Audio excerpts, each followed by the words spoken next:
नमस्कार। Political peach पर आप सभी लोगों का स्वागत।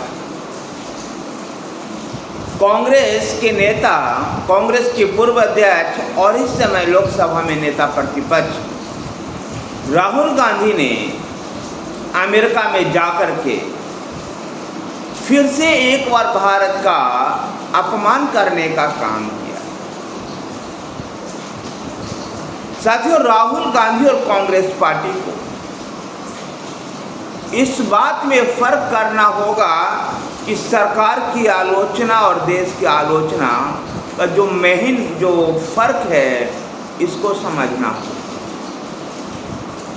कांग्रेस के नेता हैं, नेता प्रतिपक्ष हैं, स्वाभाविक रूप से सरकार की नीतियों का विरोध करेंगे, लेकिन सरकार की नीतियों का विरोध करते हुए देश का विरोध हो, भारत विरोधी बातें कह जाएं, ये भारतीय जनता स्वीकार नहीं कर पाई और इस तरह की बचकाना हरकतों से बचना चाहिए। राहुल गांधी ने जाकर के अमेरिका में आरक्षण को लेकर के जो बातें कही, सिख समुदाय को लेकर के जो उन्होंने बातें कही, ये चाइना को लेकर के जो बातें कही, भारतीय राजनीतिक परिदृश्य में ऐसा भारतीय राजनीतिक परिस्थितियों में मौजूदा समय में कम से कम ऐसा प्रतीत नहीं है। बात करते हैं सर्वप्रथम सिखों को लेकर। राहुल गांधी अमेरिका में इस बात को कह रहे थे कि भारत में सिख होने के नाते क्या वो पगड़ी पहन सकता है, क्या वो कड़ा पहन सकता है, क्या गुरुद्वारा जा सकता है।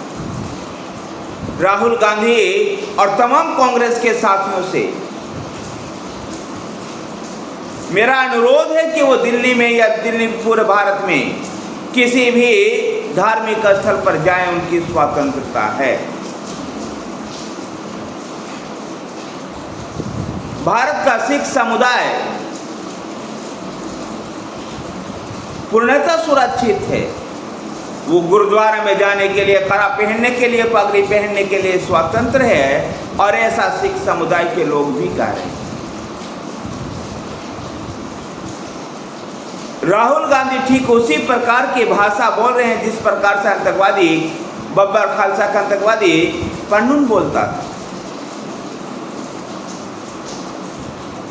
क्या इस तरह की भाषा का इस्तेमाल के लिए राहुल गांधी पर केस नहीं होना चाहिए?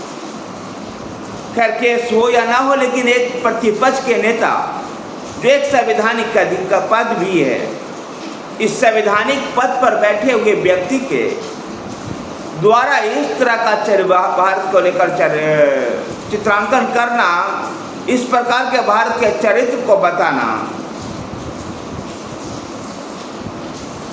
घोर लज्जा का विषय। भारत में जितनी धार्मिक स्वतंत्रताएं हैं,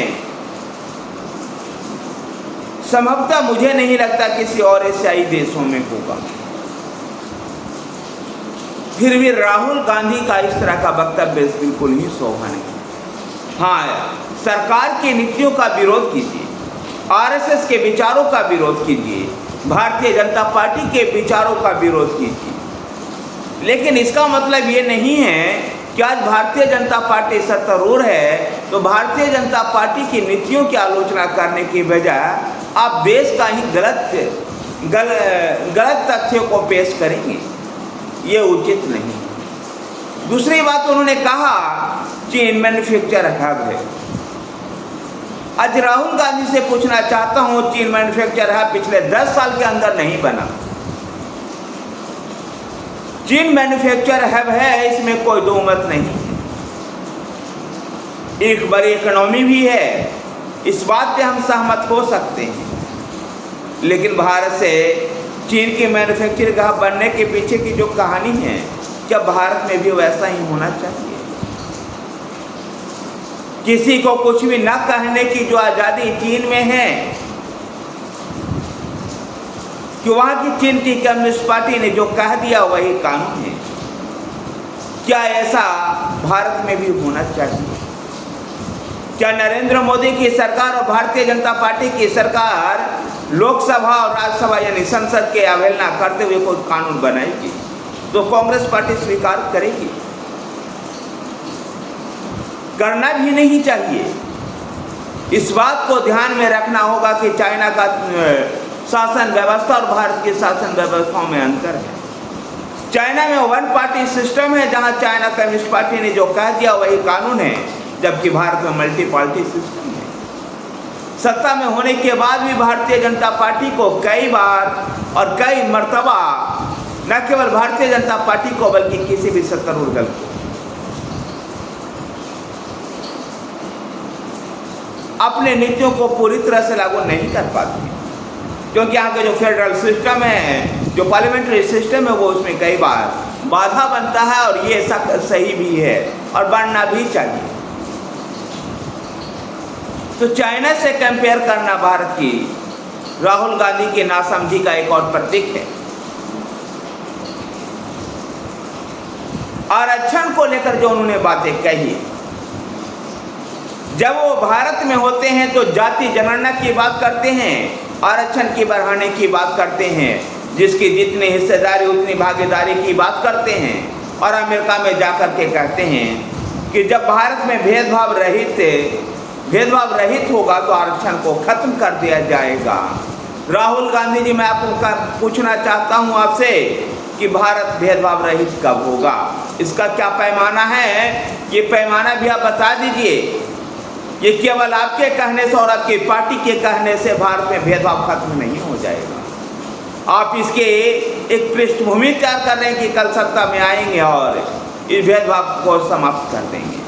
खैर, कल सत्ता में तो अब आपसे भी नहीं हो रहे हैं। जिस तरह से आपकी बचकाना हरकतें हैं वो आपको सत्ता से कोसों दूर ही रखेगी। राहुल गांधी को लेकर के जो उनका वक्तव्य अमेरिका से आया, भारतीय जनता पार्टी ने भी इसकी आलोचना की है। भारतीय जनता पार्टी ने इसकी आलोचना करते हुए कहा है कि कांग्रेस का आरक्षण विरोधी चेहरा जो है वो सबके सच्चाई जो है उसके सामने आ चुकी है। जबकि कांग्रेस के राष्ट्रीय महासचिव, संगठन महासचिव केसी वेणुगोपाल ने कहा है कि मोदी का बुलबुला फूटने का सच उजागर करने से बौखला गई है भाजपा।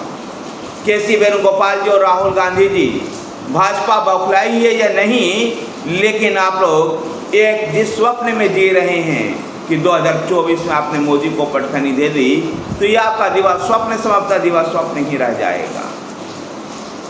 राहुल गांधी के इस तरह के बचकाना हरकतें को, बचकाना बयान को देकर के आप सत्ता के शिखर तक नहीं पहुंच सकते। गंभीर राजनीति करनी होगी, देश की आलोचना और भारतीय जनता पार्टी की सरकार की आलोचना, जिसमें फ़र्क को समझना होगा। लेकिन जब तक आप इस फ़र्क को नहीं समझिएगा, आपके इस देश की जनता आपको शासन नहीं सौंपने वाली। धन्यवाद साथियों, वीडियो को लाइक कीजिए, हमारे साथ बने रहने के लिए हमारे चैनल पॉलिटिकल पिच को सब्सक्राइब कीजिए। धन्यवाद।